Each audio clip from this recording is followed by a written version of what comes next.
Nama Farhad Abbas belakangan tengah menjadi sorotan. Bagaimana tidak? Belum lama berseteru dengan Denny Sumargo, baru-baru ini rumah Farhad digerebek oleh sejumlah anggota dari kelompok pedagang usaha mikro kecil dan menengah (UMKM). Mereka berkumpul di depan kediaman Farhad. Petugas kepolisian tampak berjaga-jaga. Usut punya usut, sejumlah orang menuding Farhad Abbas memiliki utang sebesar 50 miliar dan mereka datang hendak menagihnya.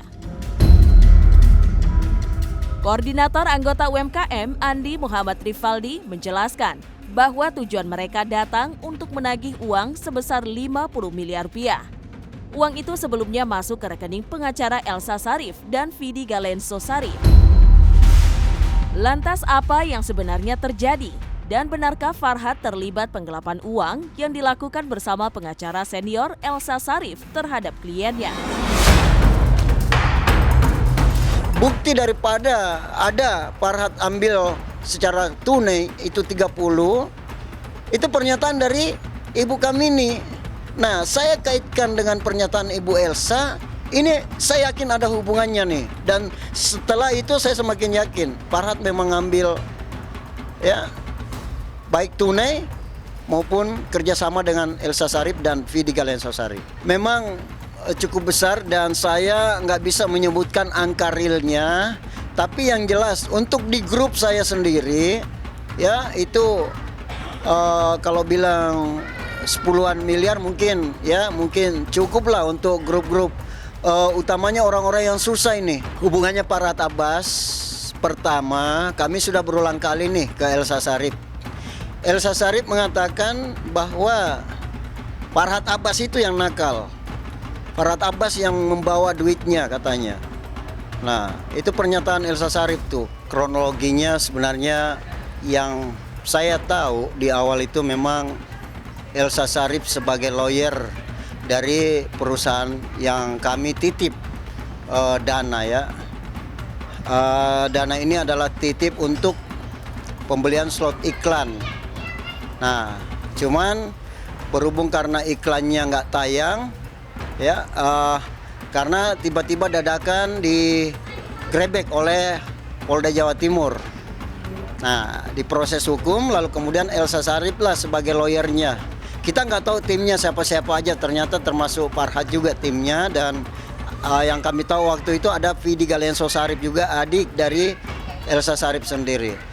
Kemudian karena proses hukum tentu semua aset perusahaan itu disita ya untuk proses hukum.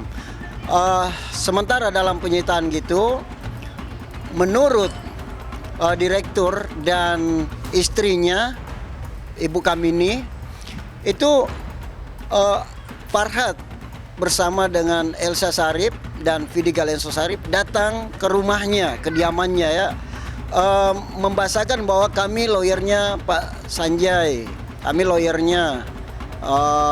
Oleh karena itu daripada dananya nanti disita semua, mending titip ke kami sebagai lawyernya supaya dana ini aman. Mau perusahaan nantinya bebas atau mau terbukti kesalahannya ya tetap aja ini sebagai dana titipan. Mungkin dari dana titipan ini juga nanti ada sebagai fee lawyernya. Sebelumnya, Farhad Abbas dan Elsa Sarif sempat dilaporkan ke Polda Metro Jaya oleh Firdaus Owibowo. Dalam laporannya, Firdaus menyebut Elsa Sarif dan Farhad diduga telah melakukan penipuan dan penggelapan uang dengan nilai fantastis. Sementara itu, Elsa Sarif sempat menunjuk Rasman Arif Nasution sebagai kuasanya untuk menghadapi perkara yang dituduhkan pada dirinya. Lantas kasus penipuan dan penggelapan apa yang dilakukan oleh Farhad yang berujung pelaporan? Saya sebagai pelapor, ya karena saya diberi kuasa oleh korban untuk melapor ke Polda Metro Jaya, mengingat beliau juga seorang pengusaha dan tidak mungkin turun langsung sini. Jadi kuasa langsung untuk melaporkan, dan saya sudah melaporkan saudari Elsa Sarif dan Vidi Galesong ya, Galesong Sarif SAMH terkait dengan dugaan penipuan dan penggelapan uang senilai 39 miliar ya, 39 miliar 950 juta. kurang lebih yang ditransfer ke rekeningnya dua orang ini. Namun ada bukti yang kami pegang bahwa saudara Farhad Abbas, Dr. Farhad Abbas juga menerima uang senilai 30 miliar kurang lebih. Ya. Jadi ada bukti kami belum buka di sini. Nanti di berita acara pemeriksaan akan kami tuangkan semuanya. Namun terlapornya saat ini adalah Elsa Sarif, ya, Profesor Dr. Elsa Sarif dan Vidi Galesong Sarif, SMH yang saya laporkan saat ini. Nanti lantas bagaimana perkara ini bergulir ke Farhad Abbas nanti akan dituangkan di dalam berita acara pemeriksaan selanjutnya. Dan untuk Farhad Abbas, ya, saya laporkan terkait dengan laporan palsu pasal 220 junto pasal 318 KUHP.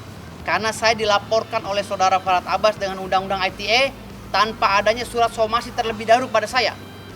Sementara di dalam surat laporan STTLP yang diberikan kepada saya oleh saudara Farhad Abbas, diberitahu kepada saya melalui WhatsApp, itu STTLP menyebutkan bahwa saya seorang pengacara. Artinya saudara Farhad Abbas ini tidak mengerti dan tidak paham konstruksi hukum. Ya, sama sekali tidak mengerti tentang konstruksi hukum. Sehingga patut diduga akan banyak menjadi korban orang-orang yang meminta bantuan hukum kepada Farhad Abbas. Karena ketidakmengertiannya dia tentang konstruksi hukum. Makanya saya laporkan Farhad Abbas dengan dugaan pelanggaran pasal 220 KUHP dan 318 KUHP terkait dengan laporan palsu. Kenapa dibilang laporan palsu? Karena Farhad Abbas mengetahui saya seorang pengacara yang sedang menangani perkara berdasarkan surat kuasa. Dan saudara Farhad Abbas mengetahui bagaimana tindakan saya sebagai pengacara yang mensomasi baik lisan maupun tertulis. Tetapi dia melaporkan saya dengan Undang-Undang ITE pasal 27, Undang-Undang ITE junto pasal 45 ayat 4. Jadi saya menganggap ini suatu kebodohan atau suatu kekeliruan dari seorang Dr. Farhad Abbas dan Elsa Sarif, ya, seorang Profesor Elsa Sarif, suatu kekeliruan, ya, yang tidak memahami konstruksi hukum. Bayangkan seorang profesor loh. Saya sudah bilang sama Farhad Abbas, mau bagaimanapun cara kamu mau menjatuhkan saya akan lawan. Saya tidak akan pernah stop untuk mencari membuka link perang dengan Farhad Abbas. Terima kasih. Kalau memang Farhad Abbas, Elsa Sarif dan Vidi Galesong berdalih bahwa ini uang ini sekian puluh miliar untuk operasional mereka, buktikan dengan surat pernyataan. Apakah ada di jasa hukum itu dinyatakan bahwa jasa hukum ini untuk Elsa Sarif 10 miliar dan tanda tangani oleh klien saya? Kalau itu tidak ada, kembalikan uang kami. Karena uang itu akan kami usut terus. Kalau seandainya uang itu disalah fungsikan, maka masuk tindak pidana pencucian uang. 20 tahun penjara. Menanti Anda semua. Saya nggak main-main, ya. Karena dari kemarin saya udah bertekad baik melakukan musyawarah. Tapi mereka malah melaporkan saya. Dia mengelabui klien kami seakan-akan uang itu untuk diselamatkan agar tidak disita oleh Polda Metro Jaya dan Jaksa, Polda Jawa Timur dan Jaksa. Dia bilang, hati-hati Bu, uangnya jangan simpan di rekening. Nanti diambil oleh polisi dan jaksa. Lebih baik disimpan di rekening kami. Akhirnya ditransferlah ke rekening si Elsa Sarif. Lalu cashnya diterima oleh Farhad Abbas. Nilainya semua total akumulatif 69 miliar 950 juta. Nah, dalam kondisi ketakutan istrinya, klien kami ini, jelas-jelas dia ketakutan dan menyerahkan uang itu. Untuk menghindari TPPU, kata Farhad Abbas dan Elsa Sarif. Akhirnya ditransferkan. Setelah ditransfer mereka minta lagi uang operasional, ya, pengacara, jasa hukum pengacara 3 miliar. Dengan katanya untuk mengurus pra-peradilan daripada si tersangka ini yang saat itu tersangka sekarang sudah bebas. Tidak terbukti bersalah klien kami. Jadi pada saat itu dia ditakut-takuti. Suami ibu di dalam penjara, lebih baik aset ibu semuanya dialihkan ke kami agar menyelamatkan, agar ibu tidak disita oleh Polda Jawa Timur dan tidak disita oleh Kejaksaan Jawa Timur. Daripada ibu nanti sengsara, lebih baik dioper. Nah, dalam kondisi seperti ini, istrinya udah bingung. Suaminya ditahan, ini pengacaranya menawarkan seperti itu, akhirnya digeser semua. Uang-uang ini digeser semua ke Farhad Abbas dan Elsa Sarif, serta Vidi Galesong Sarif. Nah, setelah digeser, ternyata uang yang 3 miliar untuk pra-peradilan tidak dilakukan pra-peradilan oleh mereka. Sehingga kasusnya lanjut. Nah, karena tidak ditangani dengan serius oleh Elsa Sarif, uang yang 3 miliar diminta kembali. Karena dia tidak kerja, dianggap tidak kerja, dan surat kuasa diputus. Jadi nanti akan bergulir dan tindak pidana pencucian uang akan keluar di situ ketika kredit kami sudah masuk. Status klien saya pada saat dipegang oleh Elsa Sarif, ya, waktu itu tersangka.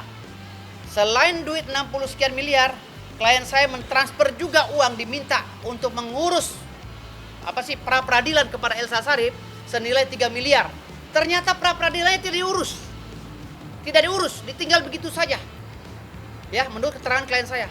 Ditinggal begitu saja sehingga klien saya ini lanjut perkaranya. Sementara uangnya 3M-nya dipakai. Alasan mereka untuk operasional, jasa pengacara. Jasa pengacara tapi nggak diurus kliennya.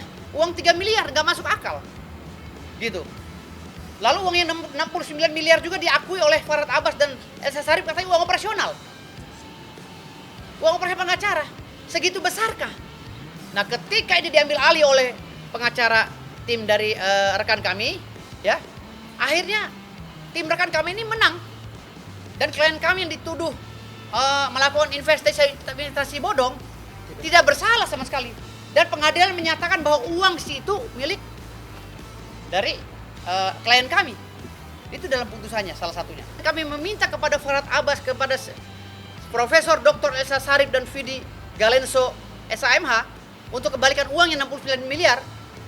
Tidak mau dibalikan, tidak ada etiket baik sampai sekarang. Bahkan saya sudah dilaporkan ke Polres Jakarta Selatan dan Polres Jakarta Utara oleh Profesor Dr. Elsa Sharif dan Profesor Dr. Farhad Abbas karena saya mensomasi mereka secara terbuka di media sosial untuk mengembalikan uang tersebut.